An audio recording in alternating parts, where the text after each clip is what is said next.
నేను మీ మౌనిక. అందరికీ శ్రీరామనవమి శుభాకాంక్షలు అండి. మేము వచ్చి రాములవారి దేవాలయానికి టెంపుల్కి వెళ్ళాను. అక్కడికి చాలా రష్గా ఉంది. ఈరోజు రామాయ కళ్యాణం కదా, టైం కూడా అయ్యింది. ఒక పక్కన కళ్యాణం జరుగుతుంది, కొంతమంది రాముల వారి దర్శనానికి వెళ్తున్నారు. చాలా క్యూవే ఉంది.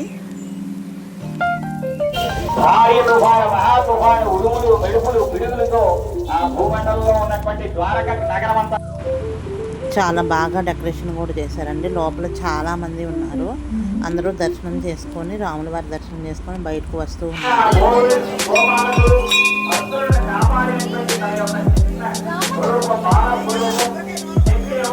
తీర్థ ప్రసాదాలు తీసుకొని ఇక స్వామివారికి దండం పెట్టుకొని బయటకు వచ్చేసాము.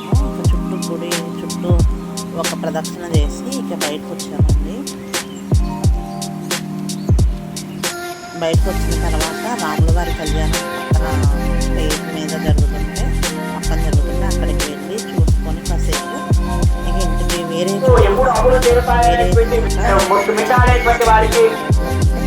అవి కూడా చూద్దామని వెళ్ళాము. స్వామివారికి కొబ్బరికాయ కొట్టేసి, ఇక్కడ జనం ఎక్కువ ఉండటాన కొబ్బరికాయ కొట్టేసి ఇక లోపలికి కూడా తీసుకెళ్ళలేదు. అక్కడ నివేదన వెళ్ళిపోయాము. అందరూ కూర్చొని కళ్యాణం చూస్తూ ఉన్నారు. రాములవారి కళ్యాణం బాగా అంటే బాగా జరిగింది. ఎండ కూడా ఎక్కువగా రాములవారి కళ్యాణం బాగా జరిగింది. అందరూ కూర్చొని కళ్యాణం చూస్తూ ఉన్నారు. ఇక అక్కడ నుంచి మా దగ్గర రావి చెట్టు కింద కళ్యాణం కోసం అని ఇక్కడికి వచ్చేసాము. మేము ఇక్కడికి వచ్చేసరికి జీలకర్ర బెల్లం అప్పుడే పెడుతున్నారండి స్వామివారికి.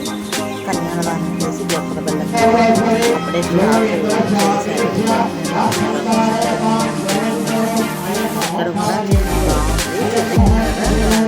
కూడా చల్లగా అనిపించింది. అంత వేడిగా కళ్యాణం అయిపోయింది.